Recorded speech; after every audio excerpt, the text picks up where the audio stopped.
Is this person really thinking right? This person must be crazy.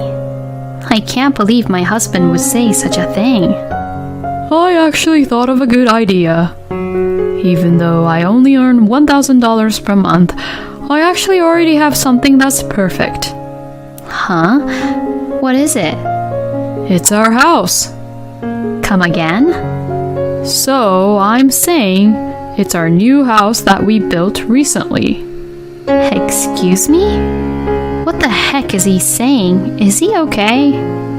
Oh, wait a minute. Are you being serious? Of course, I'm always serious. I'm sure that Kim would cry with joy and enjoy this as her present, for sure. How could I even allow you to give away our newly built house to your sister? Shut up. In any case, I'm giving our new house to my younger sister as a wedding present. It's a done deal. If you don't like it, then we'll get a divorce. At this point, something completely snapped inside me. Fine, I understand. Let's get a divorce. I can't keep on doing this with you anymore. My name is Stephanie. I am 33 years old, and I work at a company. I have been married to my husband Sam, who is the same age as me for 3 years now. Sam and I are both working as company employees and living a nice and happy life. But there was one issue, and that was Sam's younger sister, Kim. Kim is 4 years younger than my husband and I, but she and my husband are very close, to the point that it seems to be going a little too far. You could say that Sam really loves Kim and is very protective of her, to the point that it feels like he's obsessive about his sister. When we were first married, Kim would visit us as almost every day, even when we were newlyweds. And there were times when Sam and I were supposed to be on a date. But then Kim would join, and all three of us would go out together. If this situation continued any longer, I honestly think divorce is the only choice. I had thought about it like that before, but at the time, Kim got transferred to a new job in a different place, so she stopped coming to visit us frequently. My husband looked very sad and said, "Why don't we move to where Kim lives?" when his sister first moved away. But hearing this, I felt like I almost wanted to hit him. After that, Kim and my husband would only see each other at Thanksgivings and other gatherings at Sam's parents' house. So from then on, my husband started to care about me more, and our marriage was going well for a while. But our peaceful days would get ruined because of what would happen. It seems that Kim has come back here again. My husband was overjoyed and told me about it. Yay, I can hang out with Kim more again. I really can't wait to be with Kim. I was stunned, and even a little sickened by how Sam was being obsessive about Kim again, to the point of wondering if they were really siblings or not. And Kim didn't come back here just for a visit. She now has someone she is dating with the intention of getting married. She's currently living with that person, and she says that it is difficult for her to make time to hang out with Sam. Well, that's not surprising. My husband was depressed when he found out, but in the end he said, "Well, it's true. I have no right to interfere with Kim's love life." I was surprised since I didn't know Sam could say such decent thing about Kim, but later, when I thought about it calmly, I felt angry because when we were just married, Sam would bring Kim over to our house so many times that Sam and I had no time for each other at all. I felt like Sam treated Kim way better than me. I even started to feel a little jealous. And knowing how I felt jealous, I felt a little disgusted with myself. Still, I was glad that things didn't go back to the way they were before, after Kim came back. We have been talking about buying a new house, which we had planned to do since the beginning of our marriage, and I was afraid and a little concerned that Kim would ruin our plans. My husband seemed to have given the idea of getting the new house some thought, and we finally bought the house we had always wanted. It will take a few months to finish the house, since we had some parts custom made. Currently, we are living in a rented apartment, and we can wait there until it is completed. I was happy to finally have the home of my dreams. But then something unbelievable happened. My husband suddenly quit his job. Why? We have a mortgage to pay. No, it's not that I don't work at all, you know. I will work part-time during the weekends. Why did you even do that, though? Because if I only work during the weekdays, I won't be able to hang out freely with Kim, right? Excuse me? Did he hit his head really hard somewhere? I just think he's crazy to quit his job at this time when we have a mortgage to pay. And it's just common sense to talk to me about these things first, right? Quitting work so he can hang out with his little sister is a bit too much. Apparently, my husband quit his job so that he can spend even more time with Kim. And Kim is not working at the moment, and her boyfriend is providing for the living expenses. She says that she will be a full-time housewife after she gets married, so she has decided that she doesn't need to work now. Well, I'm not so sure if I agree to that either, but more than anything else, my husband's behavior is just completely unbelievable. Why would he suddenly start doing something like that when we just got a newly built house? It seems that my husband does things which completely doesn't make sense when it comes to Kim. My husband seems to meet Kim frequently on weekdays and have fun with her. Plus, my husband loves to show off, so when he goes out to lunch with Kim, he would always treat her as her big brother. So, the money Sam earns on weekends is just gone in no time. Well, my husband earns only about $1,000, so it is only natural that it would run out if he spends money like that.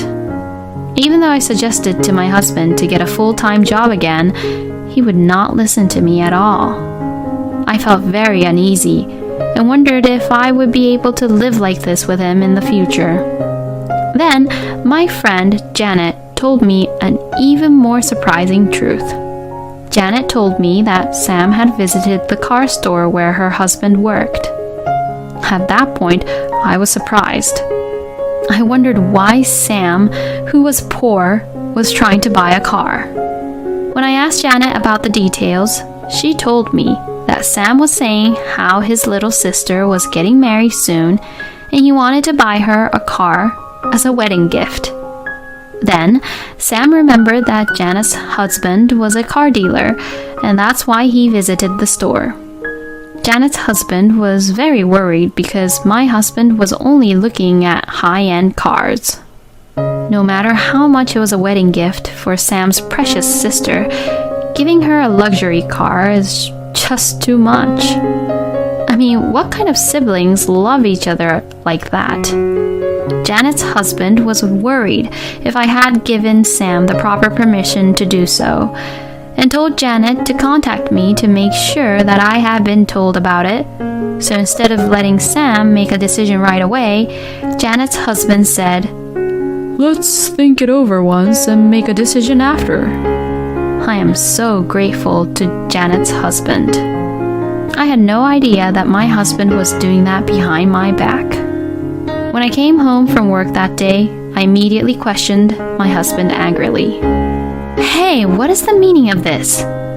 You're trying to buy a car for Kim's wedding present, aren't you? What? What the hell? How the hell did you find out about that? Because you went all the way to the store where Janet's husband works, right? Damn it. I went there because I thought I might be able to get a good deal since we're acquaintances, you know? Instead, he's a crappy dealer. He gave away a customer's personal information without permission. What are you talking about? He's a brilliant guy. He checked with me because he got worried about it. And for the record, you're crazy to think that you could even afford a car with your small salary. What are you talking about? My precious sister is getting married, you know. As her big brother, it's my duty to celebrate her with a huge present. I mean, before saying that, you better do your duty as a husband first. You don't work during the week and you don't do any house chores at all. And I mean, what's wrong with you? Quitting your job like that just so that you can hang out with Kim? That's just unbelievable. You're an only child. You wouldn't understand the bond between siblings. Well, even so, you being this obsessive about Kim is just abnormal. I don't need siblings to understand that. Huh? You're so rude. I just love and care for my sister. Why can't you understand that? Oh no. Talking like this won't solve anything. Anyway, I'm definitely not allowing you to buy Kim a car for her wedding present. You need to be more realistic about things. I'll tell Janet's husband never to sell you any cars.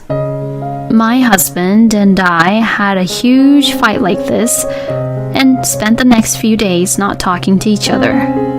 I really can't forgive him for this time. If my husband continues to be like this about Kim, I will really have to consider leaving him. So this time, I will definitely wait for my husband to reflect and apologize. I will never break down. However, contrary to my thoughts, my husband made some unbelievable comments. One day, my husband told me he needed to talk to me, so we sat across from each other on the living room sofa. There was a moment of silence.